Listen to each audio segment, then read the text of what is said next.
Just a quick one before the podcast starts. We are doing a live event featuring a band, The Sway, and comedian Tom Keegan on the 26th of January at Phase 1. And Michael's going to tell you where you can find tickets. Get tickets in the link below. They're on all our links across all our platforms. It's going to be a heavy night. Tickets are only cheap. We're doing a quiz. It's going to be a cash prize.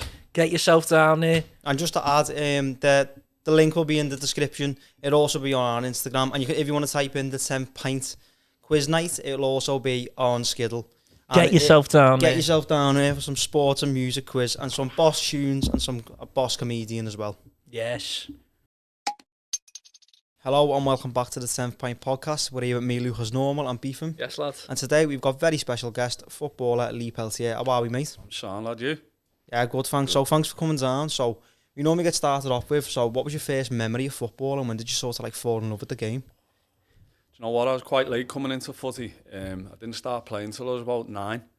And that was only because like the lads in the street, we just moved house. I just moved into like a road where there was loads of kids. Yeah. And the lads used to knock on the house and say, "You coming out for footy?" And I never played before, so I used to go out and just have a little knock around with them, and then they got me involved in their team and stuff like that. And then from there, I weren't in grassroots for that long. Yeah. To be fair, I must have played about half the season, and then I got picked up by Tranmere. Yeah. What age was that at? That must have been about 9, 10. Yeah. Yeah, at that age, and then. I only done about a year or two at Tranmere. Can't remember that long ago. But then Liverpool and like Everton and all that come in for me once I'd signed for Tranmere. So I obviously went to Liverpool. Were you the full-back as a kid? No, I was midfielder, you know. Was you? Yeah, I was centre mid. So all the way up until about 16, 17, I used to play either centre mid or centre back. Yeah. And then when I got like into the first team and made me debut, it was at like right back. So now I'm always a full back now. Yeah. Who did you support as a kid then? Always supported Liverpool. Yeah. All my family support Liverpool, so I was a big red. I still am. Yeah. Yeah. So it's been great. Is that what you signed for them then over Everton? Probably, yeah. Yeah. And to be fair, they at the time. They made like a big fuss over me and like really wanted me to sign, and they were taking me in to see the like they knew Steve McManaman was my hero. Yeah. Like I love Steve McManaman, and like they used to take me into Melwood and to meet Steve McManaman, Paul Ince and all that, and that was when I was young. They're the memories I have. So who was in like your team at Liverpool then, like the academy when you were like playing for them? What do you mean? Who's gone on to make a career or just in general? Yeah. Do you know what? Danny Guthrie, I don't know if you can remember him. Newcastle? Yeah, he went Newcastle and played at Bolton and went to Reading. He had a good career. He come in late on. He got signed from Man United. He weren't a Scouser though. Yeah, I was going to ask that then. Yeah, he weren't a Scouser. There was Callum Woods. Don't know if you know him. No. Callum Woods, he's a Scouser. He's from Anfield. Where did he go on to? He played a lot of games for Preston. He's only just recently retired the past few years. Who else? Adam Amell. Yeah. If you can remember him. Did he play for Barnsley? Yeah, he played I've for got Barnsley. a bit of a mad story about him actually. Right, when he was a kid, we went to some football presentation when I was like 8 at the Coppell House, and he was there for some reason, and everyone was playing like hit the crossbar, and everyone was asking him how much money he earned and that, and like how much he got watching, like all these kids around him were fascinated by him, but he was sound like... He was off his head, Adam. He was a good kid though. He was a good player as well. I think he got a good move to like Wolves or somewhere. Yeah, he did, yeah. I think it was around like 09, something like that. Yeah. Mick McCarthy might have been there, something like that, yeah. Who else was there? There weren't that many others, you know, that made it through from my team. Yeah. It says on your wiki you made your debut against Reading in the League Cup. What was that like then? Absolutely unbelievable. It was like surreal experience. Yeah. Obviously being from Liverpool and being a big Liverpool supporter and walking out on Anfield. So was that Benitez then who gave you your debut? Yeah, Rafa it was, yeah. What was he like as like a manager then? A lot of people say he's cold, don't they? Yeah, like he was. He Carragher say that, yeah. Didn't really like speak to you much. It was just like weren't like you weren't scared. You weren't scared, but it was just like awkward. You didn't know like Like, was he not in like an intimidating manager? No, He weren't intimidating, but Like he was just more like an awkward you sort don't know of. what to say to him, no? Yeah, like just like. Yeah, that might be because you were like a young lad though as well at the same time. I don't know. I think obviously a few people have said the same thing, so it might have just been his personality, the way he was. But as I say, like as a young lad coming through, you're scared to speak to anyone anyway. Yeah, Do you know what I mean? You'd just be like dead nervous and whatever. But yeah, he weren't that talkative or whatever. He'd just be like, yeah, Peltier, you play. Sound, yeah. Was there any players in that squad who sort of looked after you then in the first team? Yeah, there was like, I remember for a bit, like when I used to travel with him, Steve Finham was my roommate for a bit. Like I used to share a room with him, and he was class. And obviously you had like Carragher and like Gerrard, and because they were Scousers as well, they used to like sort of look after you. And Sissoko, there was quite a few, like Pennant, there was quite a few that I used to sort of get on well with and used to look after me. Yeah, so did you sort of get promoted to the first team and to train with them and that after that, like sort of breaking into the first team and getting to Reading? Yeah, it was like in and out, to be fair. Like obviously at that time in football, you used to have like a reserve team, didn't you? Yeah. Now you don't have that. You have like under 23s, but like the reserves used to train just on like the next pitch to the first team, and then like ours started like when they needed a player, they used to shout over, we need like 2 or 3 players, and we used to go and everyone would be like buzzing. But then I remember it was the pre-season for the first team, and I remember I was away. And a fella called Frank McPartland, his name was, texted me and said, listen, you need to get yourself back. You're starting with the first team. Like, and that's when it become like proper. And I never forget, I was absolutely shit myself. Like, I was like, oh my God, I'm going back in here with the first team. And I couldn't stop thinking about it. But anyway, that season is when I made my debut, yeah. So was it like Matt going into training and playing alongside like Gerrard, Carragher and players like lad, that? It was mental. Like you can, like a young lad from Liverpool, and I'm sitting there next to Gerrard and all them, and I was like absolutely petrified, scared, and I can just remember my first day going in. I just didn't know where to sit, didn't know what to do. Do you know what I mean? It was mad, but they were all great, to be fair. Yeah. People say like I think Peter Couch said it on a podcast where your first touch in training as a Liverpool player. Yeah. Like if you didn't do it well, like Gerrard would stare at you or something. He said like the levels like different, like next level. Would you say he's the best Gerrard in training? Was he like always on? Yeah. Like him and Alonso were just ridiculous. Was he there as well at the time? Alonso, there, but like Gerrard was unbelievable, and even Carragher, like obviously he weren't as talented as Gerrard, but the work he put in every single day, he was just relentless in training. Yeah, so they were both great in 2 different ways, but. Like I remember the first pass, the way they pass is just different. The noise of a pass is just like you're just like a pop on a ball. It's like pop. Yeah. And you're like, oh my God, this is coming at me. And you'd absolutely be like, you'd try and hide a little bit from the ball and that. You know, if you had a bad touch or whatever. Yeah. No, but it was great times. Yeah. Yeah, and then you made your next appearance against Galatasaray in the Champions League. Yeah. Walking out to like that Champions League music, and that's like that was mental. Do you know what? It's only. You know, you don't at the time you don't really realise what you're doing or have achieved, and it's only now when I look back and I go, bloody hell, played in the Champions League there, Galatasaray, Istanbul, you know what I mean? Like, and I just look back and I was thinking, like, absolutely unbelievable times. And it's something like not many people get to do. I mean, that 1% bracket, as they say, where people to make it as a footballer, but to play in the Champions League was absolutely unbelievable. Is there any fear there to think like I'm playing in the Champions League here? Like, do you know what? Yeah, it's more when you're waiting, like for the games. You know what I mean? Like it's the waiting, but once the whistle goes, now you sort of just forget about everything and play. But as I say, that was absolutely mental experience that to go and play in the Champions League. The atmosphere that's hostile there. Yeah, you call it hell, like Galatasaray, the fans are absolutely mental. They were just like on cages and that. Like, and I was like looking around thinking, what's going on here? Do you notice that while you're on the pitch? Yeah. I did, like it weren't normal for me. Like, but for all the other lads, it was like normal. And I'm just like that, looking around, you know, like throwing things, like spitting and whatever, and it was just mad. I seen a boss video on YouTube today of you with a fan. It was a Bournemouth fan, like throws the ball at you. Then you go like, oh yeah, they tend to throw it back. Yeah, I think that was in a playoff game. That yeah, he tried to have me off, didn't he? I had him right off after that though. So we're moving on from Liverpool. So like, what was the exit from Liverpool? Like, what was the reasons why you moved on? Do you know what? It was mad because I went on loan. I went on loan to Hull Hull City, and I don't like the back end of the season there, and I loved it, to be fair. And at the end of my loan spell, I think they wanted to sign me. And anyway, it didn't materialise, signing for Hull. But when I come back then, they were like, yo, you can sort of... He was bringing in loads of players. I think it was the time when... Who was he bringing in? I think it was like... Still Benitez, Arbeloa and Josemi and players Vieira like that. And players like that. Yeah. It was just like loads of players, and I think when you look at it, when he left and Dalglish come in, he just gave loads of the youngsters opportunities, you know what I mean? Where it was a bit different when Rafa was there.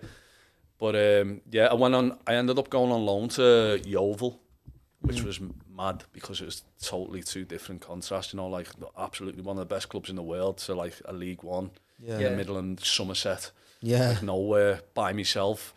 And I went on loan there for the rest for half a season, the first half of the season. I'll never forget because it was between Yeovil and Millwall.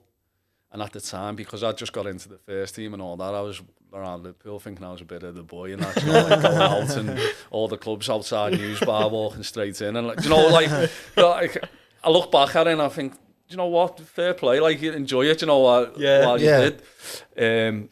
But obviously, probably weren't the right time to do it. I'll never forget my mum said to me, she said, there's no way you're going to London by yourself. I can imagine, you look at you now going out all the time in Liverpool. She said, imagine you're in London, you're not going to London, go to Yeovil, get some games into you and just see what happens. So anyway, I went up to Yeovil, which was a mad experience. Never forget the drive there. It's like, it took me about 5 hours to get there. It's just never ending. I'm like, when's this going to stop? And it was just, oh mate, it was mad.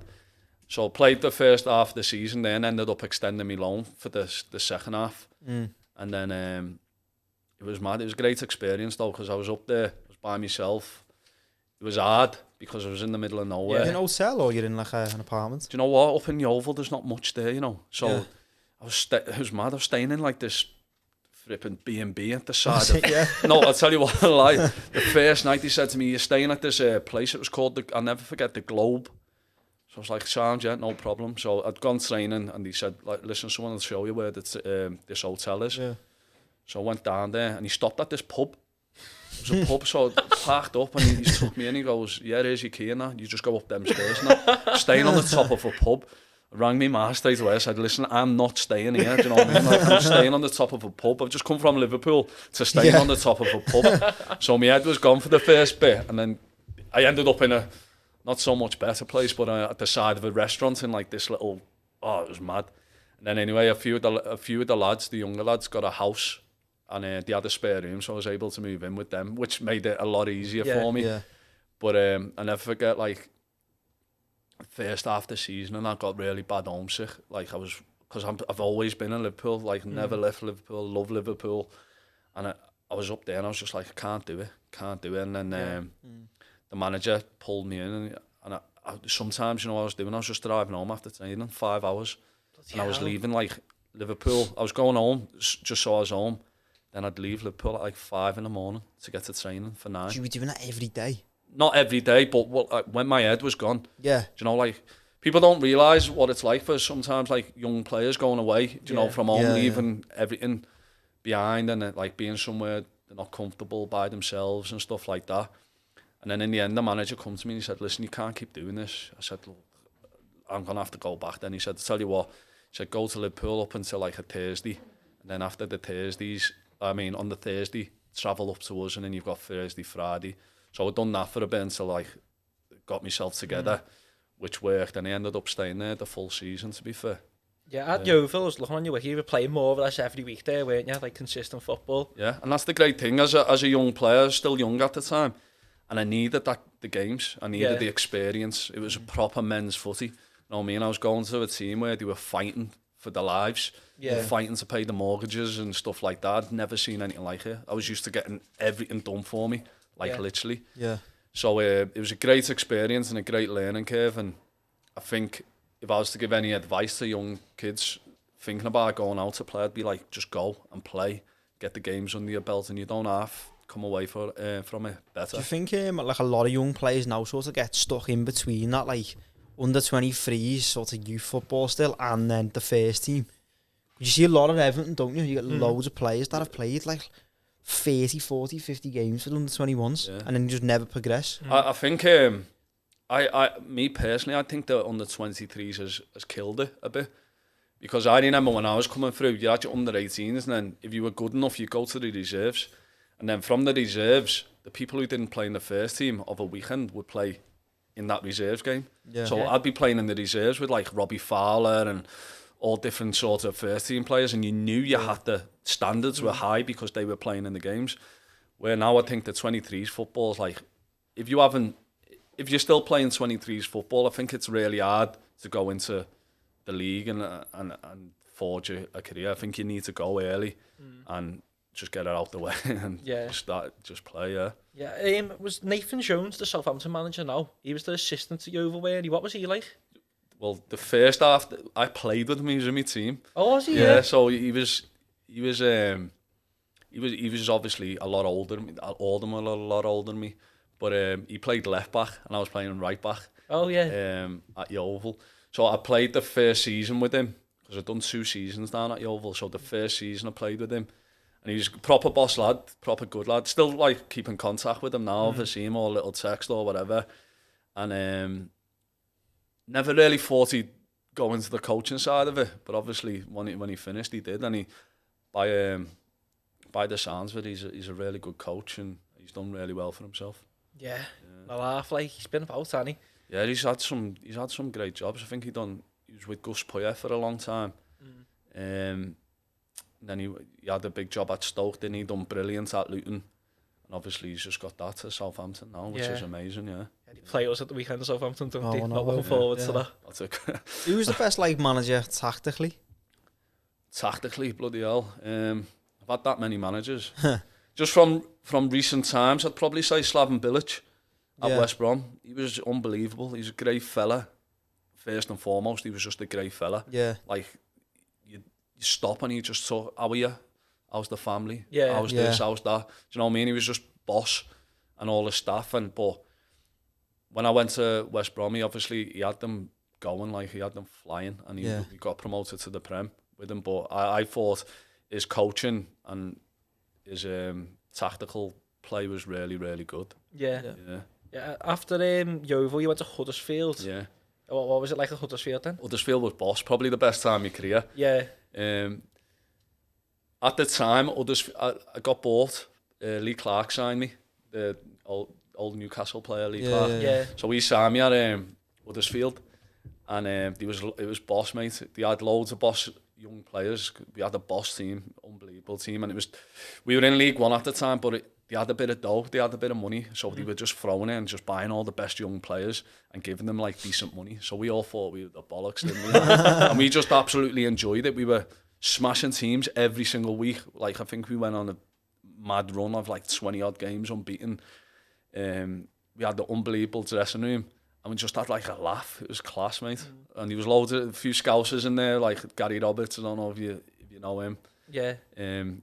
Lad from Speed, he's a bit older than me, but he was there. He was just the boss. Was Jordan Rhodes there at the time? Yeah, Jordan was there.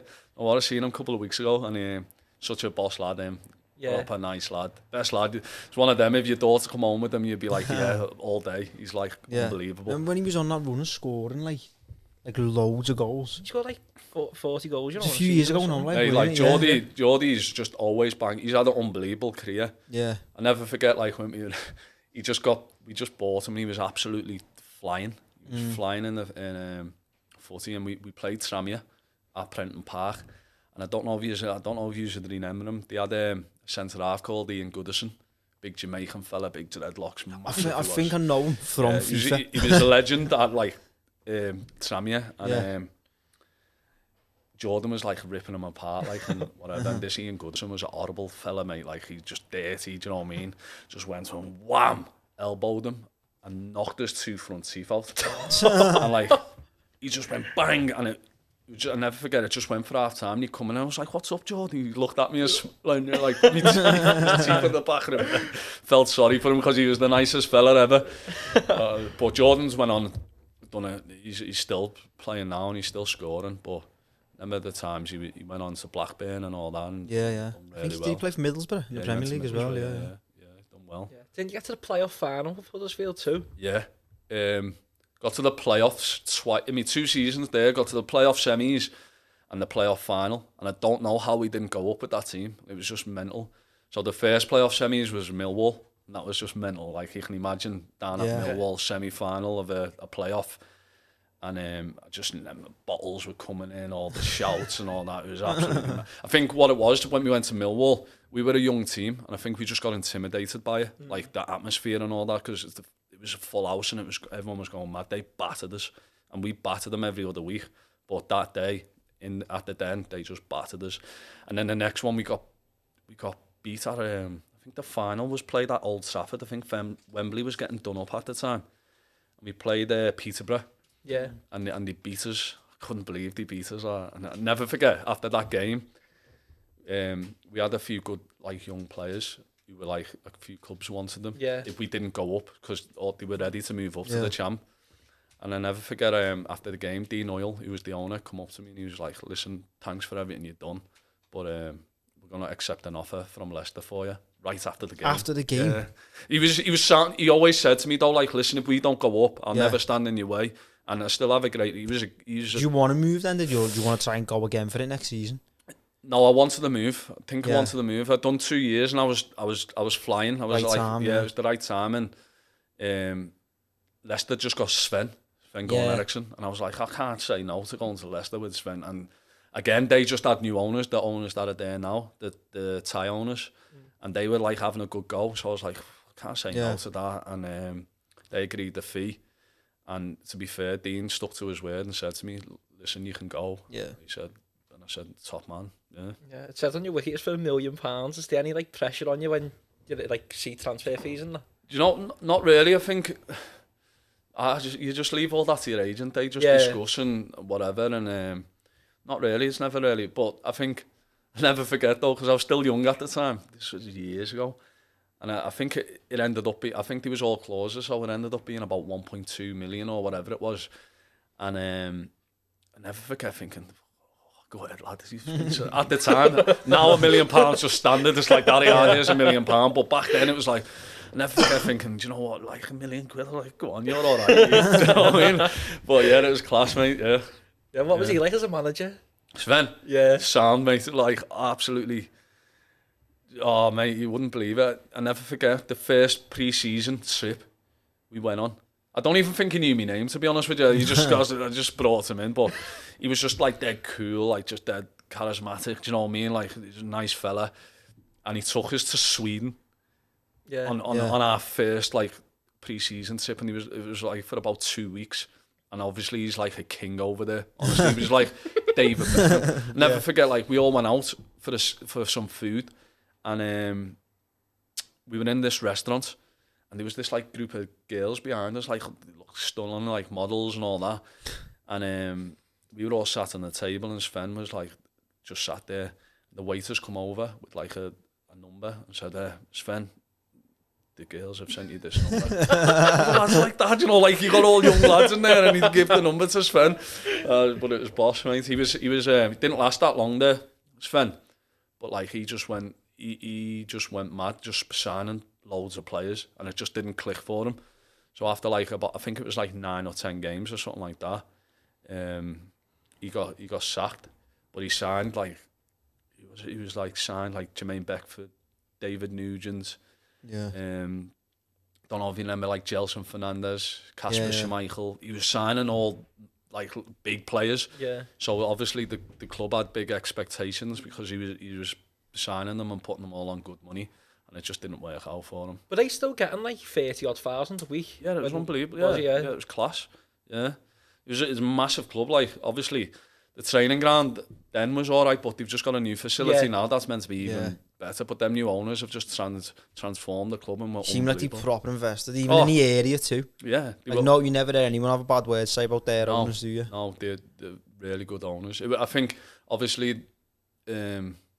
The dad, the actual chairman passed away, in the helicopter thing. But I always think his son Top, that it was his club. His dad just over like seeing everything. Yeah. So he was like a young lad, and he was just like, you know, like Yeah. FIFA or whatever. He just buying signing players. Nah, but they were top, and what they've done to that club is absolutely unbelievable. Yeah. I was looking at one of your goals for Leicester from a corner, like knocked it in. Like, I think it's against Coventry. Not many. I don't know how you found that. I think that was my debut, you know.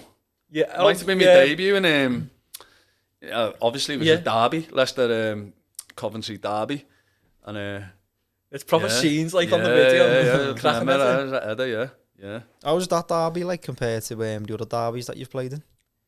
It was quite big, you know. It was it was a decent derby. But Is that their main derby, is it? Yeah. I don't know how it works up there because Forest there's Derby, Forest, they don't like Derby, Forest, and then you've got Coventry, and then you've sort of got like Birmingham, you've got Birmingham, Wolves, Villa. There's loads of clubs around there, so I'm not really. I think the main ones were probably Derby and Forest, but I think the main derby is Nottingham Forest and Derby. Yeah. You know what I mean? So yeah. Did you play in many like sort of derby games in your career? Yeah, played in a good few. The best one's probably Cardiff Swansea. That's a proper derby, that one. Yeah, when we had Anthony Gerrard on, he was saying it's just mad. No, it's a proper. Yeah, he said derby. he was in a bubble at that point where the fans had to go like they couldn't go on their own accord. They had to go on the club coaches and that. Yeah, he's not lying. Everything's police. The motorways are shut. Police escorts all the way down. That's mad, isn't Absolutely mental. Proper derby, like. Yeah, they proper hate each other. Yeah. So get it up for it. Do you like get up for it more though because of that? Yeah, like it's mad. It's like people say to me, "Oh, Liverpool, Everton, big derby." I'm like, no, not really. Like obviously Liverpool, Everton, but I said like you could go to the game and someone sat next to you as a Everton fan or whatever in the ground. It's just like it's not like a hatred, is it? Like between them. But Cardiff, Swansea, they hated each other. Like literally hated each other. Never forget, like when we played them. I don't know if you ever remember the lad that died in the plane crash. Salah. Yeah. So he died in the plane crash, and I never forget we played Swansea. I think it might have been the next season because we got relegated from the Prem that year. Yeah. The next season, and they were all like taunting all that, and I was like, that's like proper. Bad, Yeah, like, dark, you know, like, like innit, that's like proper hatred, innit? Yeah. They're all like doing the aeroplane signs and all that, and I was like, wow, that's mental. Do you know what I mean? Mad. Yeah, mad that like. So after Leicester, why did you move on from Leicester again? You know what? Like it was mad. It was absolutely mad. It's probably one of the regrets I have in my career. Yeah. I don't, and I do because at the time, I said like Sven was signing all these players. And when he signed me, he said, listen, I'm bringing in another right back. He said, you're going to be second choice to this right back, but I want you to prove yourself, you're a young player, blah, blah, blah. I was like, yes, sound, no problem. And he's brought in John Pansel. Don't know if you ever remember him. He played for Fulham and West Ham in the Prem all this time. From Ghana, played in World Cup, everything. Yeah. And so he come in, and he weren't great. And I ended up playing every single game. Even when Sven got sacked and Nigel Pearson come in, I was playing every game. And then after that, the next season I'd come back thinking, I'm top man here. Like I played every game, done well and whatever. And Nigel Pearson said to me, listen, I'm bringing in another right back. And he brought in Richie Delat from Man United. And they paid like a good fee for him. And I sort of got like a paddy on, do you know what I mean? Like I was young and whatever. And I sort of got a paddy on. I was like, oh, well, do you know what I mean? Like he doesn't trust me, sort of thing. Yeah. And which was wrong because Nigel Pearson's boss manager, he's just like he loves competition, and you know what I mean. Like shouldn't have like I spat me dummy out, and then Leeds come in for me. Yeah. And I was like, I thought Leeds was closer to home because obviously I was in Liverpool still. So I was coming up, there was a few lads from like Manchester, Danny Drinkwater and all them. We used to just travel in together. Yeah. And then Leeds come in, I was like, what, that's only an hour from man, and that, like thinking of all massive club and whatever. I was like, yeah, go ahead, I'm gonna go to Leeds then. And just ended up going to Leeds. They paid the fee that Leicester wanted. Was it Warnock who took you there? Yeah, it was Warnock, yeah. What's he like? He seems like a character in life. Yeah, he's boss, mate. Like everything you see is what he like. Everyone seems to love him. Every player that's played for him. Like even still now, like I still speak to him all the time. Yeah. And, like, if you do well for him, he looks after you. He's boss. Yeah. Did they ever do anything like proper mad or funny in the changes and anything? Warnock? Yeah, loads. Like, everything's like... You think he's mad, you know, but he's not. He's so clever. Like, he's so clever. He's a great man. Man management is his thing. You know, like, about the game and that, he's not really bothered, like, tactics-wise. Don't get me wrong, he'll give you a game plan of what to do. But his tactics is managing you. Yeah. So he'll have you ready to go to war for him. And you will go to war for him. Like, he'll have you where, mate, you'll just run through brick walls for him. And you can see his record tells you that as well. Yeah. He's had loads of promotions, hasn't he? Oh, loads. I think if he got given like a team with money, I think that'd work as well. I think he likes the underdog sort of. Like do you know what I mean? The like, workers, he loves the grafters. Like, discipline. Yeah. He'll have a team full of grafters, but like one or two like show ponies who'll get you like a goal or whatever. Yeah. But he just loves it. Yeah, he's class. Honestly. Done that with him. What's his name? Yeah, Tarap. Yeah, he used to just let him turn up doing he wanted, and that. Yeah. But he's funny, mate. Honestly, he's so funny. I buzz off that documentary done with Sheffield United. That's exactly how he is, though. Yeah, that's exactly how he is. He's exactly like that. You know what I mean? Like, he'll just come up to you and he'll be like, "Fucking hell, pal!" Like, he signed me at a few clubs. So like when I first go in on the first day, and he'll do like a team talk, and he'll go, "Fucking hell, Peltier." He's like, "Fucking saved you again, haven't I? You fucking hell. Where would you be without me?" And all this. It's funny. I'm convinced Paddy Kenny must be his like son. Paddy's a good lad as well. Yeah. So after Leeds, you left and went to Forest. But weren't there a bit of confusion over that transfer? Something to do with the owners? Yeah, that was mad. Because at Leeds, like I say, Warnock took me, and I was still young. I think I was about 25, and he made me captain there. And the thing is, it was like at the time at Leeds, we were going through a mad, like, Ken Bates was trying to sell up. I think we were in embargo or weren't getting paid, and it was just the club was in a little bit of a rut. Yeah. And the club is a huge club. The following is massive. Honestly, I couldn't believe it when I turned up. I didn't realise how big of a club it was. Like, we played like a friendly away somewhere, and we got like 5,000 fans there. And it was just everywhere, like Leeds was just football. So he made me captain, and we were going through like a bad time on and off the field, and I was young and I just didn't know how to deal with it. Weren't ready for it. Yeah. Do you know what I mean? So I played at loads of games and all that, and because we weren't great and whatever, if I'm being honest, I didn't have the greatest time myself. I was playing left back most of the season and centre back. Do you know what I mean? So it's not like an excuse, but I didn't have a great time myself, and so Warnock got sacked. Brian McDermott come in. Yeah. Me and Brian, he took the captaincy off me, and put Ross McCormack captain, which I didn't mind. Yeah. I felt a bit of pressure off me at the time, but he sort of just bombed me after that. And I forget we finished the game. No, I'm lying. We were getting battered at half time, and we got in the changes, and he said, "Pels, you're off." And I was there fucking fuming. So I took my boot off, smashed it against the floor, like just head down, smashed the boot against the floor, and it bounced up and hit him. And he just looked at me, and I looked at him, and I thought, "That's you done. You're done now. You're done." So anyway, after that, my head was gone. After that night, I think it was like, it might have been me. I think it was Conor Wickham, and I think it was Stevie Warnock. I can't remember fully.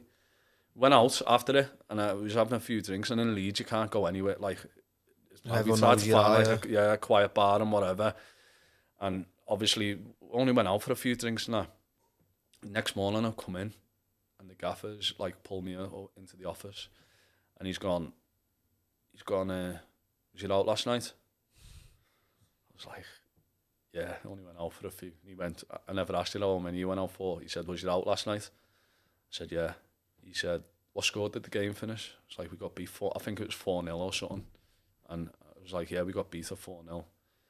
And he said, and I didn't like your reaction at half time when I brought you off and that. I said, well, I was frustrated, I was angry you brought me off, we were getting like tongued, do you know what I mean? What do you want me to do? Sit there and smile at you?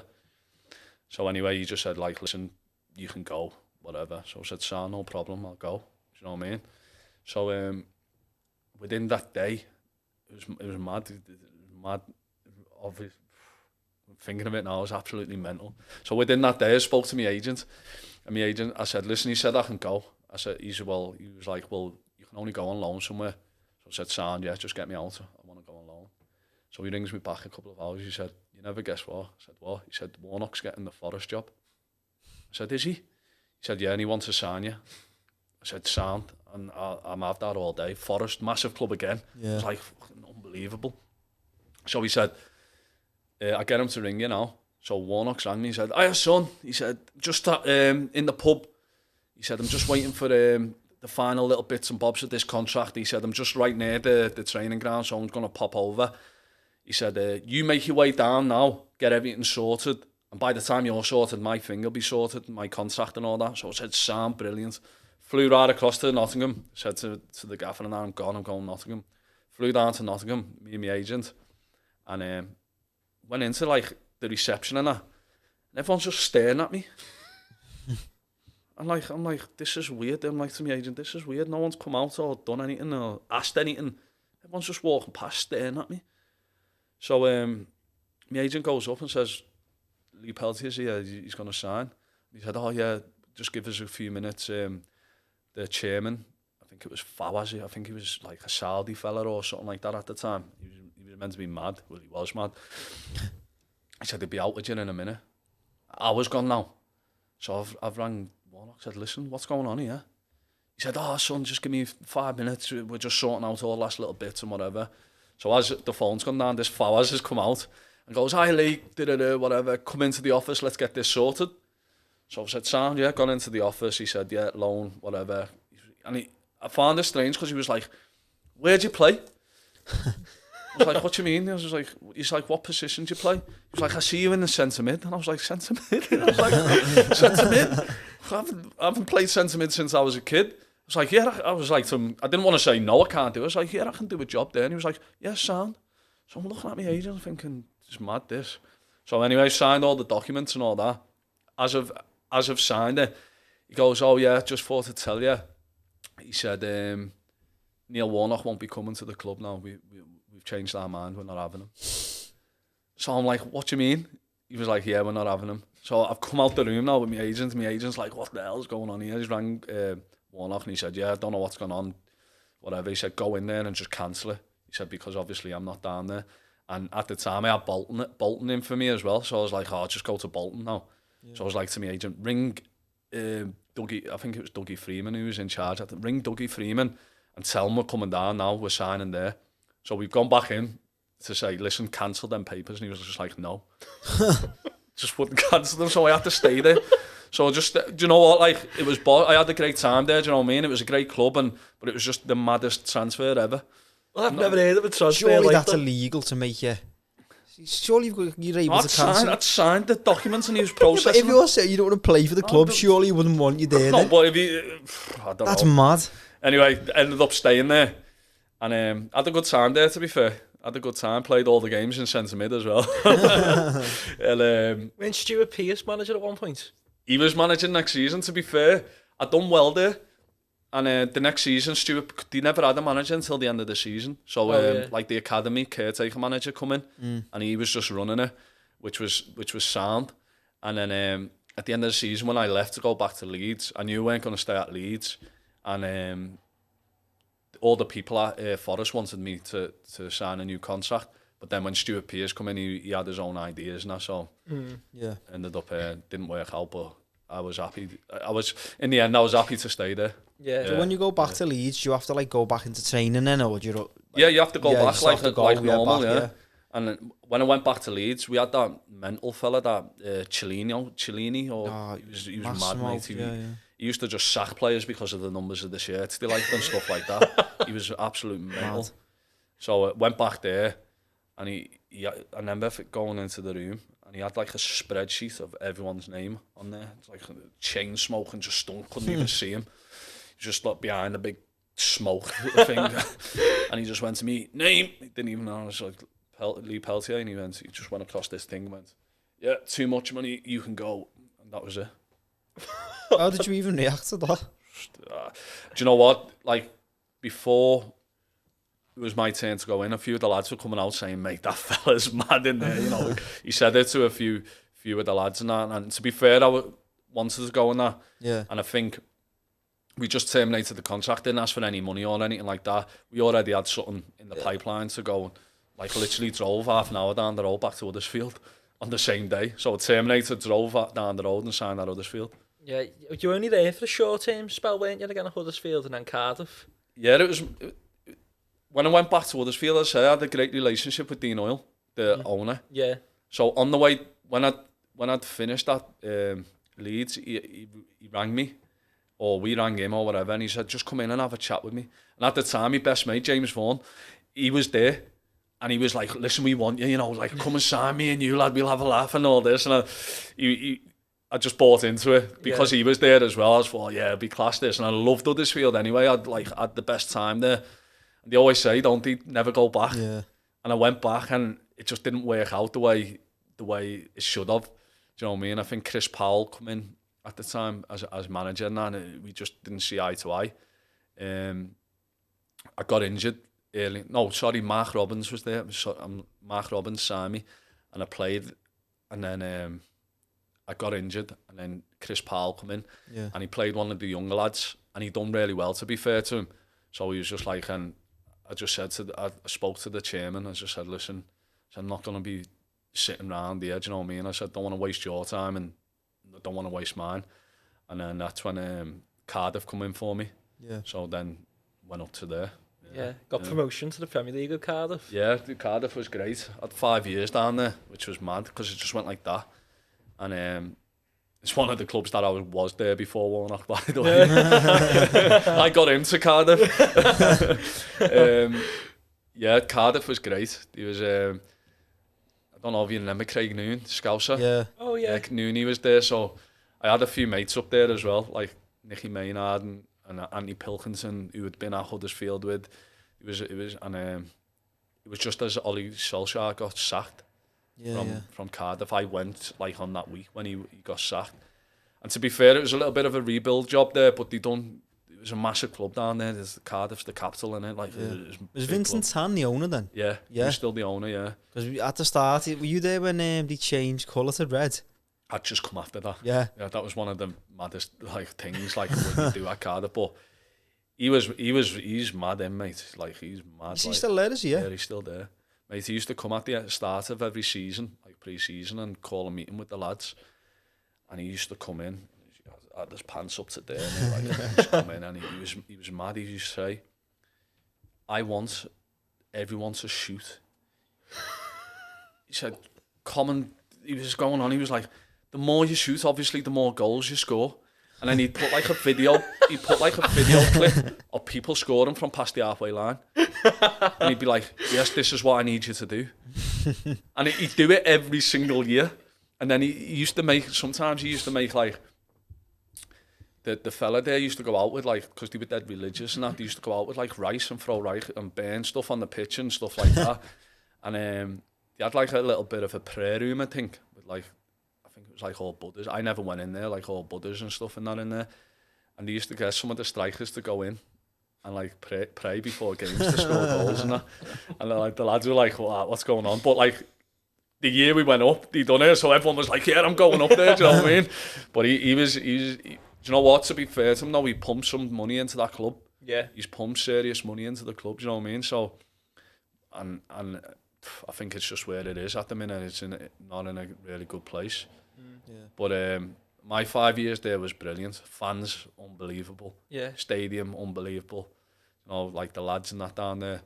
And I think, obviously, I loved it up there just because I was successful down there. Got promoted to the Prem. Would you say that's the highlight of your career, getting promotion to the Premier League? Probably, yeah, because it was just at the right age. I mean, it was like an age where I'd thought I'd never get to the Prem. Yeah, do you know what I mean? This is me. This is my sort of level. The only way I'm going to get to the Prem is if I get a promotion. Yeah. And that year, mate, we just absolutely took off. It was unbelievable. I think it was us and Wolves just went at it all season. Just bang, relentless it was. And our team was like solid, just full of men, like solid 1-0 every single week. Yeah. Knew what you were getting. Yeah. And it was just boss, like, and I never forget the final day. Like, I had all my family there, the kids there, and it was just like carnage, like you were like a hero in the town, do you know what I mean? It was just boss, and I say it's like history in it, so it was great, yeah. What was the next season like after that when you went up? It was boss. Yeah, we were obviously went up to the Prem, and it was like, the first half of the season was mad because it was just surreal, and I think everyone was just like, wow, we're going here, like, and not really giving it, like, listen, we're in this league, let's try and stay in it. Do you know what I mean? It was just more, oh yes, we're here, do you know what I mean? Like, everything's great, so we're going to these stadiums, playing Liverpool, Everton, whoever it was. And then, to be fair, we started getting a few results and stuff like that, and in the end, we got relegated, but I think it was only by a couple of points. I think we just missed out. Yeah, they Cardiff properly unlucky that season. They had that game against Chelsea. Yeah, that was the one, With like, Cardiff 1-0 up, and then they scored 2 goals. Yeah, offside, yeah. And that sort of killed us, you know what I mean? And you learn Neil Warnock talk about it now, and he always goes back to them mistakes from the referee at the time. But obviously, like now, you got VAR, and you're just like, that would never have stood, you know what I mean? And we might have still stayed in the Prem. Yeah. Who was the best players you played against that season? Mine was Hazard. Yeah? Yeah, Hazard was ridiculous. Absolutely ridiculous. He was just like, so small, but so strong, and so quick. And I think that he was in the best form of his life when we played. And they win the league that season? Do you know what? I can't remember. Can't even remember. I'm not sure. I'm just too busy looking at the bottom. No, but yeah, him. Leroy Sané as well. He was mad. He was really good. He was a player at City, man. Yeah, he was so fast. I don't know why they let him go, to be honest. I never forget, I dislocated my shoulder playing against Sané, and he absolutely skinned me, and he was just off. And I was like trying to catch him, I weren't catching him, I'm falling, and I thought I'll grab his foot here because he's and I end up trying to grab his foot, missed his foot, he was that fast, fell like that, dislocated me in my shoulder, and was just out for like months. Yeah, but he was really good. Played against him a couple of times. De Bruyne, all the ones you see, they are actually that good. Yeah, do you know what I mean? Mane, he was ridiculous. You was talking about them in the dressing room before it, like sort of like, wow, I don't know what to do with him today, like. A little bit, yeah. Like you'll have bands with each other, do you know what I mean? Like the lads be like, all the best against Mane today, lad. I'm leaving you 1v1. I'm like, you fuck, mate. You're doubling up here with me, mate.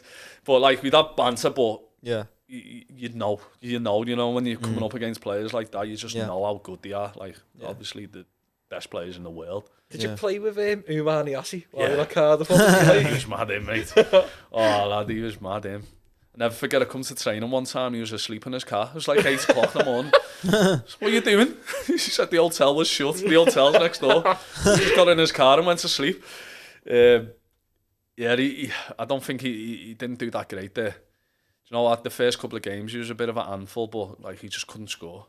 Couldn't score. And then we played West Ham and he had like 3 or 4 like opportunities where he could have just scored and he just didn't score. But he was a sound fella though. Yeah, he was a good fella. We had some mad players at that at Cardiff. Remember Chamakh? Yeah, Chamakh, we had Chamakh there. Kieran Richardson, he come there. What's Chamakh like? Do you know what? He was only there for about a month. He's a bit of a meme, isn't he? Yeah. He was there for about a month. He didn't really do anything, to be fair. Not at all, I think. He just comes to obviously try and get a payday and just didn't work. Do you see a lot of players like sort of you can tell that they're coming just for a payday? To be fair, some of you think, well, why are you coming here? Do you know what I mean? Like, why have you come? But I don't know if they just love footy or I don't know. Do you know what I mean? Like, some generally love football. Yeah. And some just come for money. Yeah. Do you know what I mean? So I couldn't say which one. What was the best result that season, would you say, for yourself? Let me think. You play in Anfield? I was injured. Anfield, played at Cardiff though. Yeah. I think we drew 1-1 at Anfield. I think Callum Patterson scored like a mad. Might have been 1-1. Yeah. Didn't you beat Man United away 2-0? Yeah, that's the one. Yeah. Can I have a look if you want? What year was it? No, it was that game. It was the last game of the season. Yeah. I remember that because I played centre mid against Pogba. And I think it was one of Mason Greenwood's first games. Was it? Yeah. And he was absolutely lively. That was probably... But probably the biggest result is we went to Brighton and beat them 2-1 and like kept us in, the mixers. When we played Man United, it was done. Yeah. You know what I mean? Like, I think that was one of the most important results in terms of staying in the league against Brighton away. I think we won 2-1. Mendes Lang scored a screamer late on. Probably then, I think he's beat Wolves that season 2-1 as well, where Junior Hoylett scored that like ridiculous goal. Was that like the cross? Yeah. Did he cut? I can't remember. He sort of cuts in. And he hits it and it goes top corner. Yeah. Yeah, I think I remember that one. Yeah, but I'd say Brighton, definitely. Yeah, just because of the importance of the game. Yeah. Was it hard to leave Cardiff after 5 years then? Or did you feel like it was time to move on to West Brom? Honestly, like, another little regret of mine is the way I left Cardiff. Because I had 5 unbelievable years there. And it was... Neil Warnock left. And as Neil Warnock left, we were in the discussion over a new contract. I was about to sign a new contract there. And a new manager come in, Neil Harris, and he took over. Never forget the first day he come in, he was like, he come over to me and he said, Pelts and blah, blah, blah. He said, I know the situation with your contract and that. He said, don't worry, we'll get it sorted. He said, but just let me get my feet under the table and let me get to sort of January to see what I'm doing and that, but we'll get it sorted. Anyway, it didn't materialise for whatever reason, and me and the manager... I can say it now because I've left, but me and the manager fell out over the contract. I thought he was a bit disrespectful towards me, like in the way he'd done it, you know what I mean? And we sort of didn't see eye to eye, only on the contract, because up until then I played every game for him. So I was like, why are you being like this, you know what I mean? So I was like, there's no need to disrespect me, do you know what I mean? Like, I was at a point in my career where I was like, if I have to leave, I have to leave, but it didn't really bother me, but I did want to stay.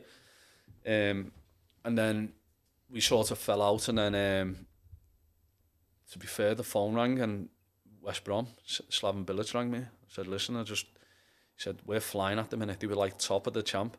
He said, we're flying. He said, we've had a few injuries, and it was actually mental, because the game we played was... He left me out the squad, Neil Harris, for the 2 or 3 weeks where we weren't seeing eye to eye. And the last game he put me in the squad was against West Brom at Cardiff. And that day, Slaven Bilic rang me and said, listen, I want you to come down, need a bit of experience, this, that, the other. I was like, how mad's that? So I ended up saying, like, obviously, listen, I'm not coming. I'm leaving. And because I had a great relationship with everyone at the club, the chairman, everyone, they said, fair enough, like, because you've been a good servant to the club, we'll do this and terminate your contract.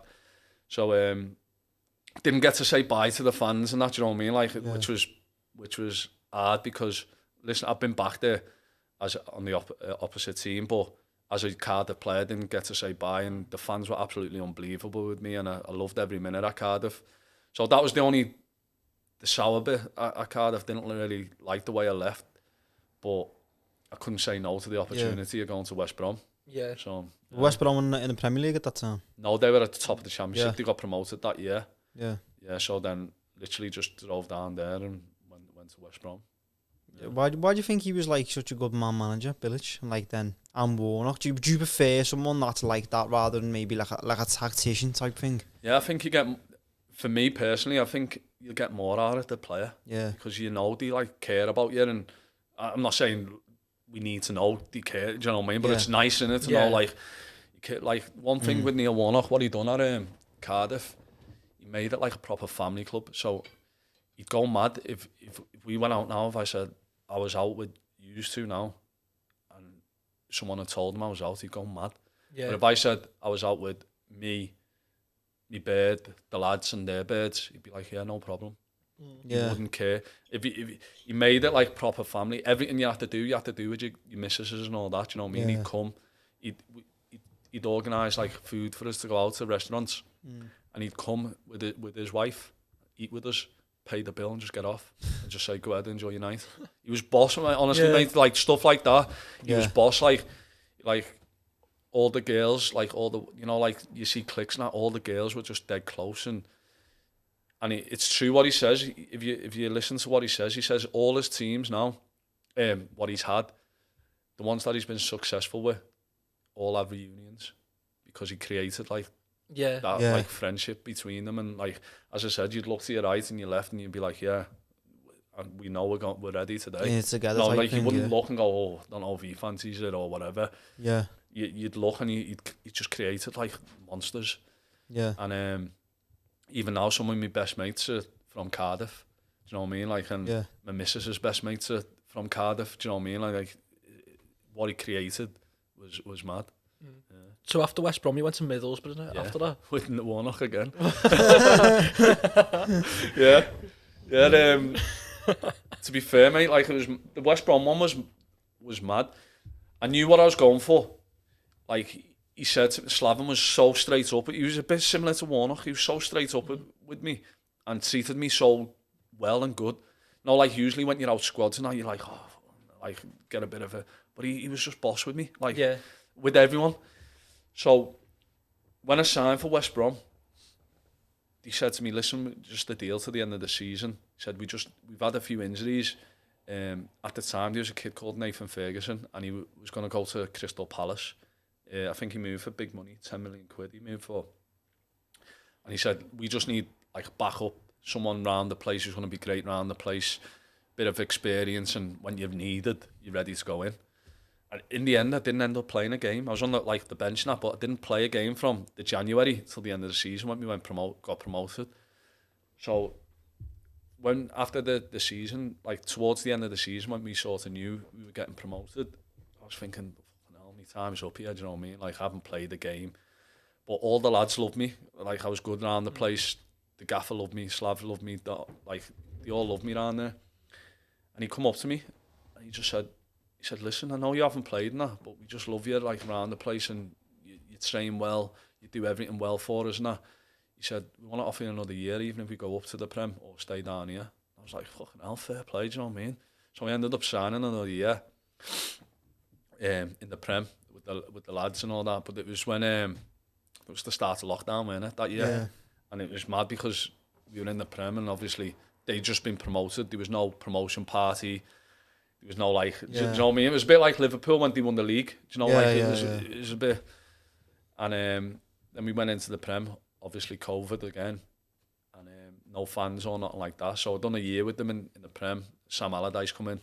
Yeah, they sacked Slav. I don't know why they sacked Slav, but Sam Allardyce come into West Brom. He was mental. He was a crazy fella. Good guy though. Yeah, good guy, really good guy. And Sammy Lee. Yeah. They were at Everton, weren't they? Them two. Shakespeare there as well. Shakespeare. No, but I had him at Leicester. Yeah. He weren't there, no. It was Sammy Lee and Sam. But anyway, he ended up getting relegated, and I left after that year. Yeah. What was it like being in the stadiums then with like no fans? It was just so a training weird. session. Like, it was just crap. Yeah. You know what I mean? Like the buzz of going out in front of fans and that, like you can't get anything like it. Yeah. You know, to get you up for a game, and like I know people say, oh, shouldn't have to get you up for a game, but when you're going out, like you want to be performing in front of people. Do you know what I mean? The atmosphere, the boos, the cheers, whatever. Do you know what I mean? Fans make football. Yeah. So without them, it was just like I say, like a training session. Yeah. I feel like was it half pointless? Do you feel like it was just why am I even? It weren't pointless. It just was not on the same level or anywhere near the level of a competitive Premier League. I can imagine when you won, match. you wouldn't couldn't even enjoy it. It was the whole thing was mad because you're like in different like changing rooms. You're like only so many allowed in that changing room, and so many in that changing room. Like masks everywhere, passes, and it was just testing every single day. Yeah, it was just like it's crap. That time was crap. You know what I mean? But the best part was when West Brom played Liverpool. Remember when Alisson scored the other? Oh yeah. So I was on the bench in that game. Absolutely unbelievable. Do you know, like he was coming off for the corner, and you could half see it.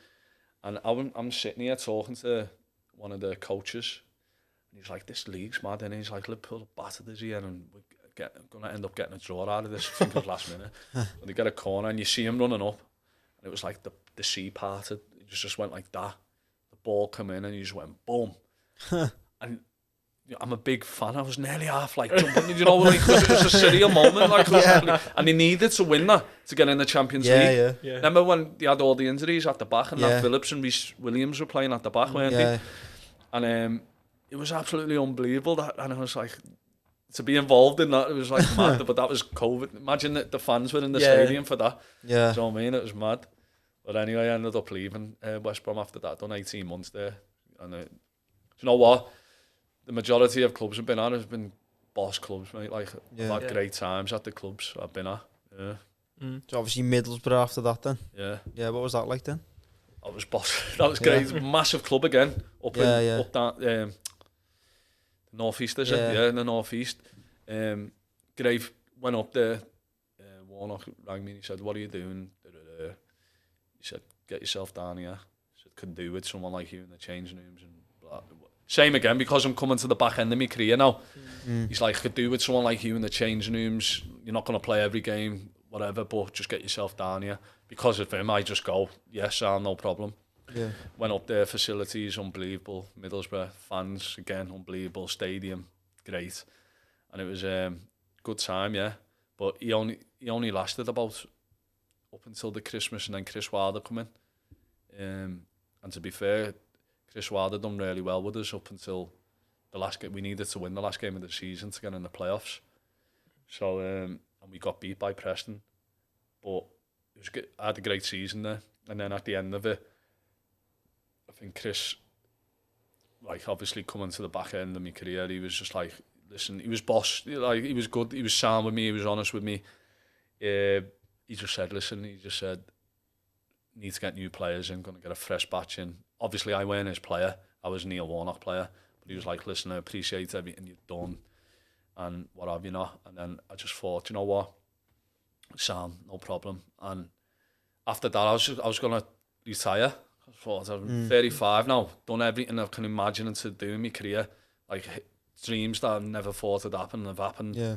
Thought, what a way to finish, like at Middlesbrough. Had a great time, left on good terms, just missed out on the playoffs. I thought, you know what, I'm done. But then, obviously, the time goes and you're humming and I'm on holiday. After all the holidays and I finish, you come back home and you're sitting there just don't know what to do with yourself. Yeah. Going to the gym, running around, doing whatever, keeping myself fit. And then I was training at a facility, I don't know if you know it, down in Speak. It's called R4P. It's like a sports facility. And they tied in with Steven Gerrard's foundation thing, academy. And I was training down there, and there was a few lads in my situation, in terms of didn't have a club, didn't know what they wanted to do, same sort of age. It was like me, Danny Simpson, you know, from Leicester, Man United, James Chester, if you remember him, from Aston Villa, centre half. Hull. Who else was there? Robbie Brady, same again. So we were all training together, and we were just all keeping fit, sort of thing. Like, if anything comes, we sort of went, do you know what I mean? If something right comes, or might have a little go. And then, to be fair, and Fabio Barini was there, but he had a club in Turkey, so we were all training together for like 6 weeks. And at the start, everyone's like, all of us like, I can't be asked to play, no more. I'm happy doing this, like, just keeping fit, but just in case, we'll carry on, won't we? And it just started getting smaller and smaller, the group. Like, Chesney went to Derby, Robbie went to Preston, Fabio went back, and the group was getting smaller, and I was sort of the last one. And I'm thinking, what am I going to do here? And to be fair, the phone was still ringing, like, clubs interested in that. And an old pal of mine, Paul Warren, who I played with at Yeovil, was the Rotherham manager. And he rings me and he goes, come down, just have a chat with me and that. So I was like, do you know what, like, Rotherham had just come up, and do you know what I mean? Like, you just come up, and was like, I don't know, like it's still a bit far the distance and that, you know what I mean? I was like, I'm not moving. My kids are in school and settled. Everyone's settled. I'm not moving anywhere. So I drive up there about an hour and a half. And he's chatting to me, whatever. And in the end, he's just talking to me. I end up saying, yeah. End up signing another year there and I'm still there now. So, yeah, still going. What When sort you, of, sorry. what sort of the targets this season for Rotherham then? Just to stay up, probably. Yeah. They've been too much of a yo-yo club Yeah. in terms of they'll get promoted and go back down. But we've hit a bit of a sticky patch at the minute. We started really well, like 8th and unbeaten, and then up until World Cup break. Then after the World Cup break, we just capitulated. But I think we'll be all right. We're going to make a few signings. We've just signed Sean Morrison. He was at Cardiff with me, the Cardiff captain, today. So he'll be a good addition, you know. And I hope we do stay up because there's good lads there and the club's a good club.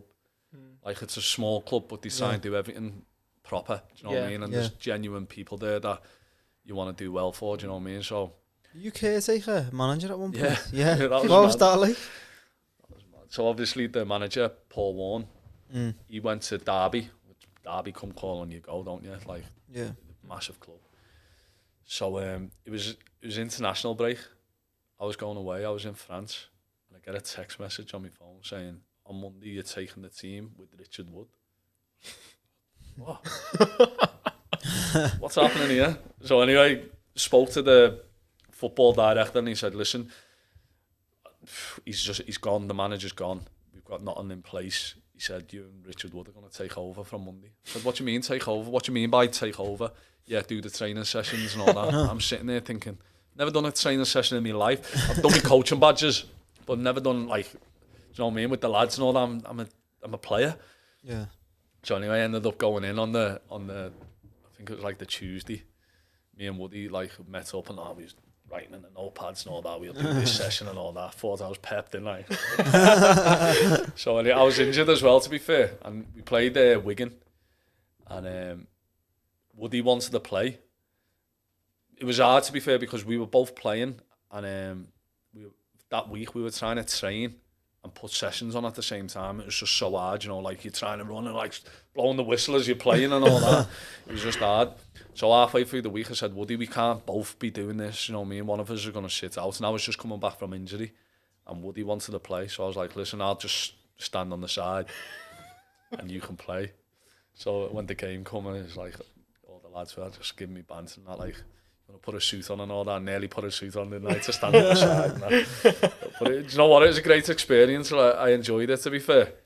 And yeah, it was something that could happen later on in me. Well, not later on, just, after I finished playing. Is that something that you think you're going to go? Not 100% on it, mate, no. I like the idea of going in and helping kids. I don't know what sort of... I don't know if it's a coaching. I don't know if I want to go in and sort of be sort of a mentor. Not sort of like an agent, but more of a mentor and guiding and helping lads. I don't think people realise how hard it is for lads who are coming through as professional footballers, but given so much money. Do you know what I mean? It's like people say, "Oh, you're a footballer, you're getting this money and that money." It's hard, like, do you know what I mean? Can you imagine being an 18-year-old kid on so much money and no one telling you what to do with it or whatever? Do you know what I mean? It's mad, and people wonder why the lads are the way they are these days. You know what I mean? Because as they say, I know it's not so much fame, but in football, it's probably worse than drugs, mate. You can get whatever you want when you want, when you're a footballer, in terms of at a good level. Do you know what I mean? Yeah. Kids can pick up the phone, do whatever they want, get what they want. It's a different world. Yeah. So maybe in some capacity, some sort of mentoring. Don't know, maybe coaching. My brother's got an academy down here where he does a lot with the kids in the community in terms of coaching them and helping them towards going to academies and stuff like that. So he's got really a successful sort of academy building at the minute. What's that called for like anyone watching at home? It's called Vision. Yeah. Vision FDA. They got their own pitches. Like he's invested a lot into like having 3G pitches, 4G pitches for the kids, and what he's doing is really good. And it's helping another way of keeping kids off the streets, because he's going into schools and doing one-to-one sessions, putting a load of things on for kids and that. So maybe something like go and help him in doing that. But we'll see. At the minute, I still feel good. Still feel like I can carry on playing. Yeah. I've always said to myself, once I start feeling I can't play, or I'm sort of not making a show of myself, but you know, when people are like, oh, his legs are gone, you know, people start talking, and it's a shame really, because you've had all that career, and then people remember you for, oh, look, there's Lee there, his legs are gone now. Yeah, you know what I mean? Like, I don't want to leave like that. But so as soon as I start feeling that way, I'll just knock it on the head. And as I say, like, sort of achieved everything I wanted to achieve from a kid to now. So I can't really ask for much more. Yeah. Who's the best player you've played with? Stevie G. Yeah. Yeah. No, hands down. Absolutely. No, like, I will sit there and argue with anybody when they say to me, like, Scholes or Lampard or whoever. I'm like, Stevie G was the best. In my era, anyway. You know, people talk about it. I only go off what I seen. So, from what I seen, Stevie G is the best by a mile. Yeah. He was unbelievable. Unbelievable. What about second best? How does Alonso compare to Gerrard, like, technically? I was just going to say, probably Alonso, you know, absolutely left foot, right foot, singing it everywhere. But obviously, Stevie just had that, I don't think Alonso had that bite, like that aggression, do you know what I mean? He was just lovely to watch, really, on the eye. Yeah. A bit like Thiago now, you know, like you're like, oh wow, he's amazing. But Stevie could do that, but then just go and smash someone, or chase someone down and smash them, do you know what I mean? And then hit a 40-yard diag, or whatever, or score a top bin. Like for me, the most all-rounder player, Stevie. You can put him at right back, he'd be the best. Yeah. Do you know what I mean? You could put him centre back, he was just a good footy player. His mentality just seemed mad, didn't it? He's proper winner. Do you know what though? Like, he was dead quiet, you know. Was he? Yeah, he weren't like one that'll go around shouting and all that. Like there. Then Carragher was the one who used to talk and get the lads going or whatever. Yeah. Stevie used to just do it. And if you see someone like that doing what he's doing, it just inspires, it motivates you, do you know what I mean? And like, obviously as a supporter and as someone playing with him, it was just like, like some of the balls, like some stuff he does, he's just like, oh, Jesus Christ, that's mental. You know what I mean? So I'd have to say, Stevie was the best, and I'd probably go Alonso. Yeah. But like that, you're talking elite level of football, aren't you? Like championships nowhere near that sort of level, you know, of them players. But obviously, it's still really good level. Yeah. If you had to like build a five-a-side team of the players that you played with, who would it be? You know what? I'm going to take away the Liverpool players because it'd be easy for me to do you know what I mean? Like, so I'm going to go from where I've spent my career most of the time, do you know what I mean? On players I've played with a lot more than them. Goalie. Start with the goalie. Who am I saying?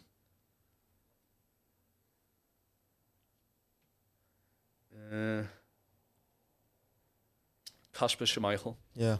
Definitely here.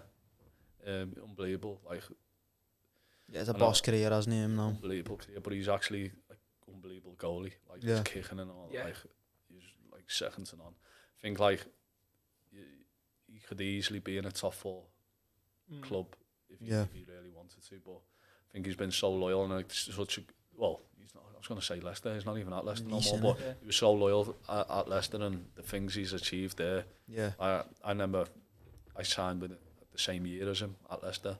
So what he's gone on to achieve is mad, and it's mad because his mentality is like he'd go mad if you're losing, or he'd be kicking off, he'd be punching walls, and his mentality was just a winner's mentality. And I suppose he just got that from his dad. Yeah. Do you know what I mean? Like when he trained, you come into training, his dad would just be stood next to the goal, just watching him train. So the pressure on him must have been high, and to reach that, like to reach what his dad's reached. I'm not saying he was as good as his dad or whatever, but won the Premier League, played for the country, World Cups, whatever. Absolutely unbelievable. So say him. At the back, I want to go for Sean Morrison. He just signed at Cardiff, but obviously at Cardiff, me and him spent 5 years playing next to each other. I was right back, he was right-sided, and we were good. Like, he was just solid, you know what I mean? And he's been one of the best centre-backs in the Championship for the past 10 years in terms of what he's give, and as a captain, everything, leadership skills, scoring vital goals. I go Sean Morrison at the back. What formation we're playing? Centre mid, I'm going to have to go with... I'm going to have to put Aaron Gunnarsson in there. Yeah. Icelander captain. He was unbelievable. He's one of them players where you don't realise how good he is until you played with him. Yeah. Like, just do all the horrible things. It's like Cardiff things. too. Yeah. Used to just do all the horrible things, like, really well. Yeah. On the wing, I'd have to say Mateus Pereira from West Brom. Yeah. He was good, Brazilian? Mate. Yeah. Did he score at Stamford Bridge? Yeah. I think it was free. I think he scored an hat-trick. You know. Yeah. Yeah, I think he scored an hat-trick. But he was good, mate. Remember him, yeah. Where didn't he end up going to China or something? Oh, he went to Saudi, I think. Yeah. And he's got like a mega contract. But I remember at the time when we were in the Prem, I think he scored like 9 goals or something. Like, by the time, I'm not sure if it was January or...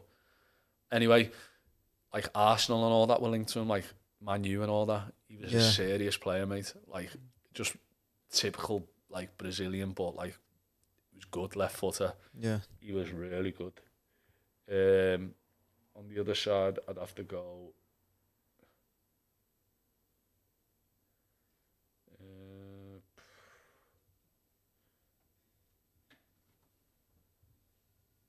That's an hard one, right wing. Well, I'll have to go Mendes Lang. He got promoted with us as well, but it was mad because he started off at Wolves and all that as a kid, and he lost his way a bit.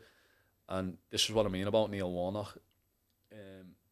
He was at Rochdale in League 2, I think, doing all right, and he was on a free at the end of the contract. And at the time, he was a bit going out and doing all the laddie sort of stuff and whatever. And obviously, Neil Warnock seen something in him. He said, "Listen, come up to Cardiff this season," and bought him for like $100,000 or whatever.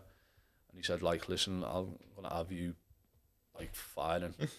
By the time the season started, he just hit the ground running. Unbelievable, he was.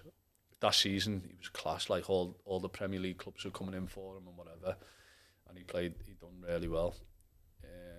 Up front, who will I have to say up front? I'll have to say David Nugent. Yeah. And I think his record speaks for itself in terms of, I think he scored the most goals for a striker in the Championship or something mad like that. But he was good. He was a good player. Where you play with him? Leicester? Leicester, yeah. Yeah. He's a great lad. So yeah. Is he from Liverpool? Yeah, he's from Liverpool. Yeah, he's from Eighton. Is he? Yeah. Played for England, didn't he? Yeah, scored that one goal. Yeah, Didn't he? the goal. The best goal Yeah. ever. Yeah, great lad. You know what? I was in Dubai on the last international break, and the Leicester lads had a Leicester Legends game in Dubai. So all the lads were like, Nuge was over there, like, I don't know if you know Neil Dans. Yeah. He's just took the Macclesfield job, I think, today. Yeah, he's scouting, and all them were over there for the game, and I met them one day, and I hadn't seen Nuge for ages. And I seen him, and I was like, he's retired and all that now. So I was just like, it's mad. I thought he was at Preston. Was that last season? No, that was last year. Was he retired? Yeah, he retired this year. Yeah, but he's a good lad. Like, and I just love seeing the Scousers do well. Do you know what I mean? Like, and go on. So you got Aaron Creswell and all that. Like, people don't realise how good of a career he's had down at West Ham. Do you know what I mean? Absolutely smashed it. Yeah. Down at West Ham, been in the Prem, all his. Do you know what I mean? Like, there's loads knocking about, and it's just good to see them all do well, isn't it? Yeah, definitely. Yeah. Any more questions? What's your favourite pint? Pint? Yeah. I'm not really a beer drinker, but I have to say a Peroni. Peroni Shandy, probably. Yeah. But probably a Peroni. Well, I'll probably have a bottle of Corona or whatever, but not really a big beer drinker. Yeah. But if I had to have a pint, I'd probably have one of them because I haven't probably tasted anything else. Well, nice one for coming on. Really appreciate that. For anyone watching, don't forget to like and subscribe. Also, there's still tickets for our live show, so get down there. And the link's in the description. And you can also give us a 5-star review on Apple Podcasts or on Spotify or any other audio platforms. Thanks a lot, and we hope you enjoyed it.